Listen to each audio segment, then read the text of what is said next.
Alright, for today's build, we're going to be making the HK clip leather keychain. The HK name comes from this snap that HK, the gun company, used on their rifle slings. This snap is really durable and really nice, and it's perfect for a keychain. This is a pretty simple build. We just have these two rivets or Chicago screws, the HK clip, and the key ring.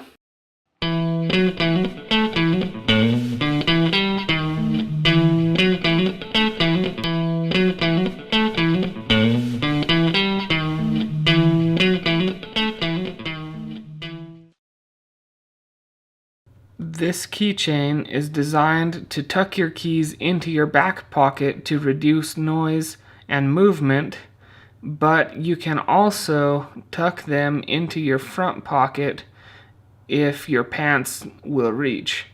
It's nice to have them tucked so that they're away from your phone and nice and quiet. The tools we'll need for this project are a knife to cut the leather with, a hole punch, and some straight edges. We're using an awl and a screwdriver to install our Chicago screws. To make this keychain, we're going to need some leather. The leather I have here is heavy 10-ounce harness leather that we use from our belt production. We're also going to need the HK clip, the two Chicago screws to fasten the leather together, and the key ring. Once you've downloaded the pattern, you can print it out on normal letter-sized paper. We recommend printing it on cardstock so that it's stiff enough to draw against as a pattern. We're going to go ahead and cut it out with a straight edge and a knife.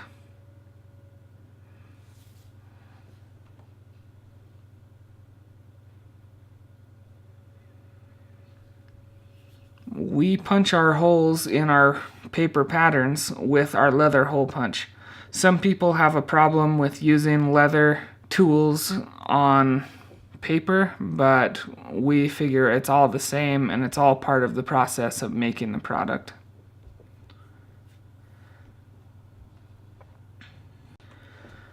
Once you have the pattern cut out, you can go ahead and find where you want to place the pattern on the leather. We recommend placing the pattern on the back side of the leather so that pen marks don't show up on the finished product. You have to inspect the leather to know what part is good and what will work best for your project. So once you've done that, you can go ahead and place the pattern and trace it.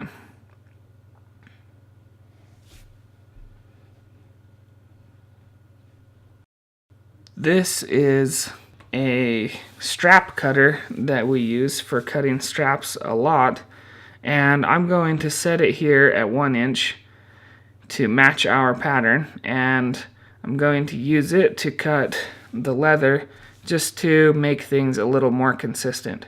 If you don't have a strap cutter, don't worry, you can just use a ruler to get a nice straight edge. Using a strap cutter like this isn't much faster when you're only doing one piece, but if we were to make a lot of keychains, the strap cutter would really save us a lot of time and keep things nice and consistent. But even with using the strap cutter, we still have to finish the cuts with a knife. This leather is 10 ounce, which is used for belts, and it is definitely too thick for a keychain. You see it's at 146 thousandths of an inch here, and we really want it to be down around 80 thousandths so that it's right around 5 ounce leather. So we're going to have to go and split this. There are multiple ways of splitting leather, but I'm going to use our big Cobra leather splitting machine from the Leather Machine Co. just because it's really fast and easy, and we don't expect you to have to split leather for this project. You can see the part that I've split off. Now we're going to measure it, and It looks like it's right at 100 thousandths, which is about 10 thousandths over what we wanted, but that will be good enough. Leather isn't really a precision material. So I split the holes off the back side of my leather, so I have to remark them and then go ahead and punch them again.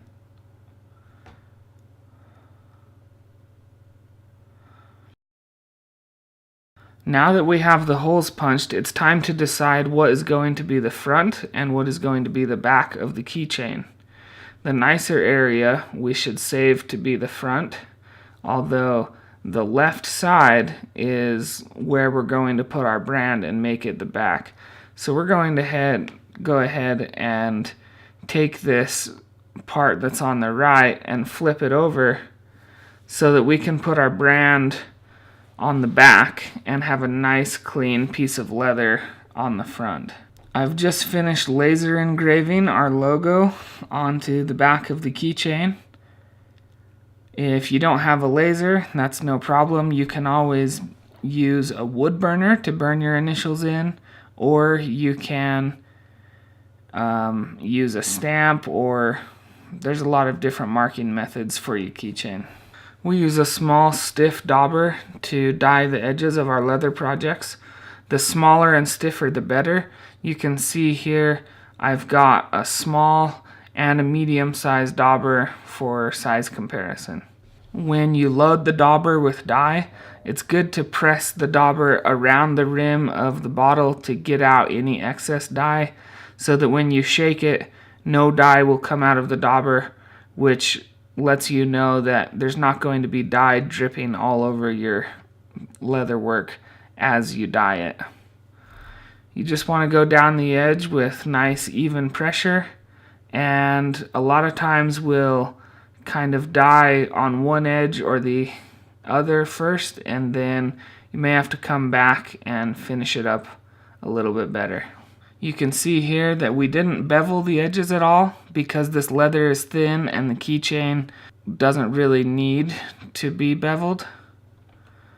I'm going to show you a nice simple way to burnish your leather projects. All we do is rub some beeswax into the edge of the leather once it's been dyed, and that beeswax is going to get down in the edge and really seal it tight, and it'll take some friction and polish up really nicely.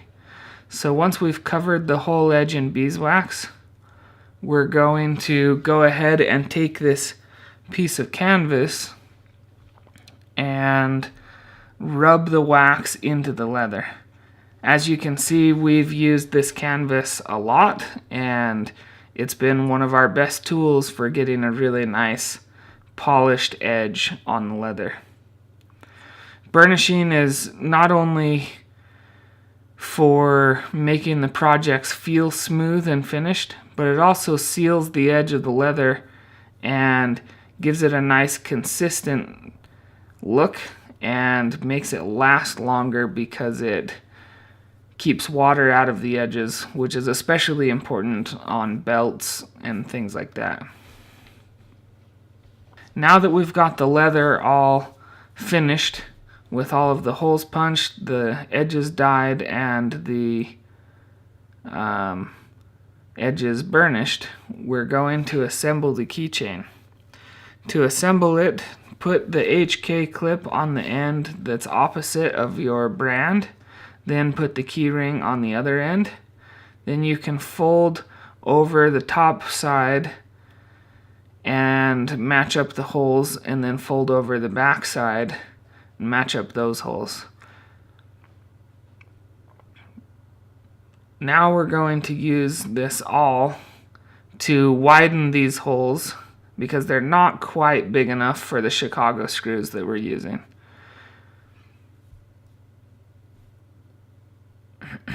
Whenever you're using Chicago screws, it's very important to use Loctite or at least some kind of wax or super glue or something to hold the Chicago screws together, because they will inevitably come undone and unscrew themselves, and then you'll lose the parts, and it's just not good experience when that happens. I like to leave the awl in the leather for a while so that it really stretches out.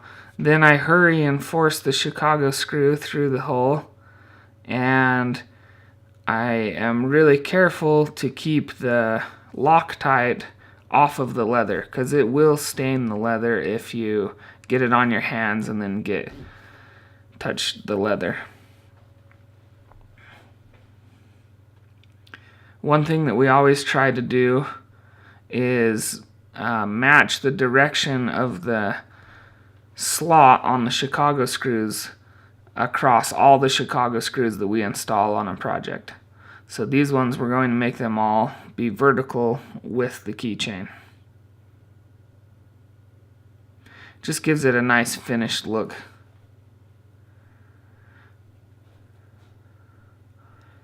And there you have it. Our HK clip keychain is done and ready for service. Alright guys, I hope you enjoyed this tutorial on how to make a keychain.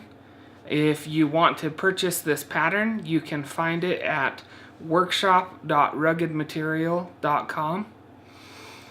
We're going to be making patterns and videos for all of the different products that we make, and I'm really excited to share them with you. Please subscribe to this YouTube channel and follow along with all of our other builds. Thanks. Bye. The medium a lot better. Oh my gosh.